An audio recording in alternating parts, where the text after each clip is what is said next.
തന്നെയാണ് ശ്രീ ജി കുമാറാണ് പാലക്കാട് നിന്നും. ശ്രീ കുമാർ, താങ്കൾ എങ്ങനെയാണ് ഇപ്പോൾ ഉണ്ടായിരിക്കുന്ന ഇനിയും വ്യവസ്ഥകൾ പുറത്തു വരാൻ അറിയേണ്ട ഈ ഡീലിനെ കുറിച്ച് താങ്കൾ വിലയിരുത്തുന്നത്?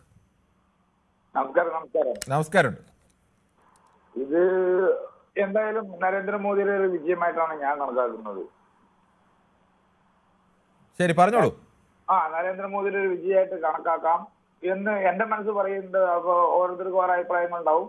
പക്ഷെ യൂറോപ്യൻ ഇതുമായിട്ട് നമ്മളൊരു കരാർ ഒപ്പുവെച്ചത് കാരണം അത് അദ്ദേഹത്തിന് വല്ലാണ്ട് ബുദ്ധിമുട്ടിച്ചിട്ടുണ്ടാവും.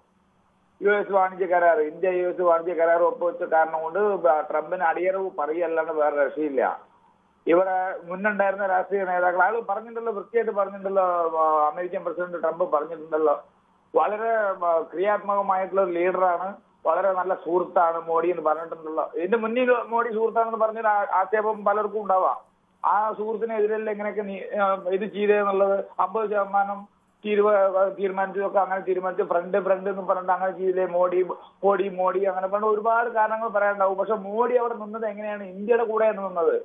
ട്രംപിന്റെ കാലിന്റെ ചോട്ടിൽ പോയിട്ട് മുട്ടുമടങ്ങി നിൽക്കല്ല. ശ്രീ ജി കുമാർ, അതിനകത്ത് താങ്കൾ പറഞ്ഞത് അങ്ങനെ ഒരു കരാർ വന്നു, ഇന്ത്യ യൂറോപ്യൻ യൂണിയനുമായി പോയതുകൊണ്ട് തന്നെയാണ് ട്രംപ് ഇപ്പോൾ വഴങ്ങിയത് എന്നതും വ്യക്തം. പക്ഷേ അതിനകത്ത് രണ്ട് അവ്യക്തതകൾ ഉള്ളത്. ഒന്ന്, ട്രംപ് പറയുന്നത് റഷ്യയിൽ നിന്നാണ് നമ്മൾ കുറഞ്ഞ വിലയ്ക്ക് എണ്ണ വാങ്ങുന്നത്, റഷ്യൻ എണ്ണയാണ് ഇന്ത്യക്ക് ഏറ്റവും കുറഞ്ഞ വിലയ്ക്ക് എണ്ണ കിട്ടുന്നത്, അപ്പോൾ അവിടെ നിന്ന് എണ്ണ വാങ്ങരുത് എന്നൊരു വ്യവസ്ഥ ഇതിലുണ്ട്, അത് ഇന്ത്യ സമ്മതിച്ചു എന്ന് പറയുന്നു.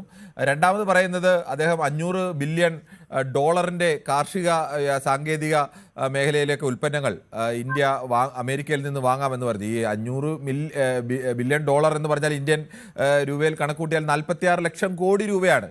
അങ്ങനെ അത്രയും ഉൽപ്പന്നങ്ങൾ ഇന്ത്യ അമേരിക്കയിൽ നിന്ന്, അതും കാർഷിക മേഖലയിലേക്കൊക്കെ അങ്ങനെ തുറന്നു കിട്ടിയാൽ അപ്പോൾ ഇന്ത്യയുടെ സാമ്പത്തിക അവസ്ഥയെ പൂർണ്ണമായും തകർന്നു പോകുന്ന ഒരു അവസ്ഥയിലേക്കോ, അല്ലെങ്കിൽ അത് ട്രംപിന്റെ വിജയമായിട്ടൊക്കെ മാറില്ലേ? അത് ഇനിയിപ്പോഴും പുറത്തു വന്നിട്ടില്ല. പറഞ്ഞു. ഇതേമാതിരി നമ്മള് മറ്റേ ഓപ്പറേഷൻ സിന്ദൂർ പണ്ട് ഇന്ത്യ പാകിസ്ഥാൻ ഒരു ഫൈറ്റ് നടത്തി. ഇന്ത്യ പാകിസ്ഥാൻ ഈ വിഷയത്തിൽ പറയും. അത് ഒരു മിനിറ്റ് അതിലേക്ക് തന്നെ അതേ കാര്യം തന്നെയാണ്. അതേ തന്നെയാണ് സംഭവം. അത് തന്നെയാണ്.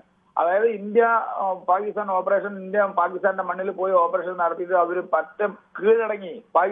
കീഴടങ്ങിയ സമയത്ത് ഈ ട്രംപ് അന്നും പറഞ്ഞ് ഞാനാണ് അതിൽ മധ്യസ്ഥം വഹിച്ച് ഞാനാണ് അത് നിർത്തിയതെന്ന് പറഞ്ഞു.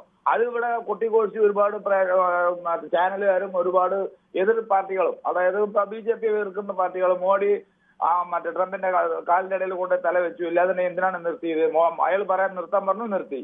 അന്ന് അങ്ങനെയാണോ സംഭവിച്ചത് എന്നുള്ള ഒരു താല്പര്യം, അങ്ങനെയാണ് അതിന്റെ സത്യം എന്നുള്ള കാര്യം കിരണ് ഉറപ്പ് പറയാൻ പറ്റുമോ? എനിക്ക് അതിനെക്കുറിച്ച് അറിയില്ല എങ്ങനെയാണ് എന്നുള്ളത്. ട്രംപ് പറഞ്ഞതിനെ ആർജവത്തോടുകൂടി ഇന്ത്യ ട്രംപ് പറഞ്ഞതിനെ അംഗീകരിച്ചിട്ടില്ല. പക്ഷേ ട്രംപ് പറഞ്ഞ ഘട്ടത്തിലൊന്നും ആദ്യം ഇന്ത്യ ആർജവത്തോടുകൂടി അതിനെതിരായ നിലപാട്, ഇന്ത്യയുടെ കാര്യത്തിൽ, ആഭ്യന്തര കാര്യത്തിൽ നിങ്ങൾ ഇടപെടേണ്ടതില്ല എന്ന തരത്തിൽ ട്രംപിനെതിരായ ഒരു നിലപാട് ഇന്ത്യ സ്വീകരിച്ചിട്ടില്ല എന്നുള്ളതും അതിനിടയിലൊന്നും ഉണ്ട്. ആയിക്കോട്ടെ പറയാലോ. ഈ വിഷയത്തിൽ എന്താണ് എന്നുള്ളതാണ് ചോദ്യം. അല്ല കിരൺ സാർ ഒരു മിനിറ്റ്. ഇന്നലെയും ഇതേമാതിരി സംസാരിക്കാൻ വേണ്ടിട്ട് നോക്കി പോകുമ്പോ സംസാരിച്ചില്ല, ഇടയിൽ പറഞ്ഞത് എന്നെ സംസാരിക്കാൻ വിട്ടില്ല. ഞാൻ അതിന്റെ കൃത്യമായിട്ട് അത് എന്നുകൊണ്ട് വേറെ മാറ്ററായ കാരണം കൊണ്ട് അതിലേക്ക് ഞാൻ നടക്കുന്നില്ല. ഇന്നും അതേമാതിരി തന്നെയാണ് അവസ്ഥ പറഞ്ഞത്. അതിനാണ് കിരൺ സാർ ആർജവം എന്ന് പറഞ്ഞൊരു സംഭവം വേണം. 56 ഇഞ്ച് പറഞ്ഞിട്ട് കളിയാക്കുന്നുണ്ടല്ലോ. 56 ഇഞ്ച് കൊണ്ട് കളിയാക്കുന്ന മോഡിനെ കളിയാക്കുന്ന ആൾക്കാർ ഒരുപാട് എതിർ പാർട്ടികളുണ്ട്. അതായത് കോൺഗ്രസിന് ഇതന്നെ പണി, അവർക്ക് വേറെ ഒന്നുമില്ല. ജി കുമാർ, ഞാൻ താങ്കൾക്ക് സമയം കിട്ടാത്തത് ഇടയ്ക്കേറി പറയേണ്ടി വരുന്നുണ്ട്. താങ്കൾ ഈ വിഷയത്തിൽ നിന്ന് സംസാരിച്ചോളൂ. അല്ല, മോദിയെ കളിയാക്കുന്നതും മോദി തിരിച്ചു കളിയാക്കുന്നതുമായ ഒരുപാട് വിഷയങ്ങളുണ്ട്, അതൊക്കെ അവിടെ നിൽക്കട്ടെ. ഈ വിഷയത്തിൽ പറയൂ. ഓക്കെ. അതാണ് പറഞ്ഞത്. അതായത് വിഷയദാരിദ്ര്യം ഉണ്ടാവുമ്പോ ഇതിനൊക്കെ എടുത്ത് പറയാണ്. മോദി പറയുന്നില്ല. അതാണ് കാത്തിരിക്കൂ. ശ്രീ കുമാർ, താങ്കൾക്ക് ഞാൻ സമയം തരാം. താങ്കൾ ഈ വാണിജ്യ കരാറിന്റെ വ്യവസ്ഥകളെ സംബന്ധിച്ചുള്ള അനുകൂലിച്ചോ പ്രതികൂലിച്ചോ അഭിപ്രായങ്ങൾ പറഞ്ഞോളൂ. അതാണ് പറഞ്ഞു വന്നത്. തീർച്ചയായിട്ടും ഇന്ത്യക്ക് അഭിമാനിക്കാം.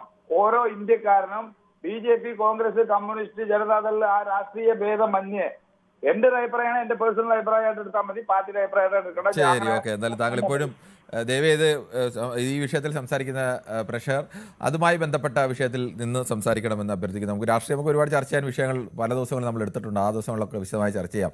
ശ്രീ പ്രദീപാണ് ന്യൂയോർക്കിൽ നിന്നും. നേരത്തെ അദ്ദേഹത്തിൻ്റെ ടെലിഫോൺ ബന്ധം കട്ടായി പോയിരുന്നു. ശ്രീ പ്രദീപ്, താങ്കൾ ഈ കരാറിനെ എങ്ങനെയാണ് കാണുന്നത്? ഇപ്പോഴും എന്താണ് യാഥാർത്ഥ്യം? കൂടുതൽ വാർത്തകൾക്ക് News 18 Keralam YouTube channel subscribe ചെയ്യുക.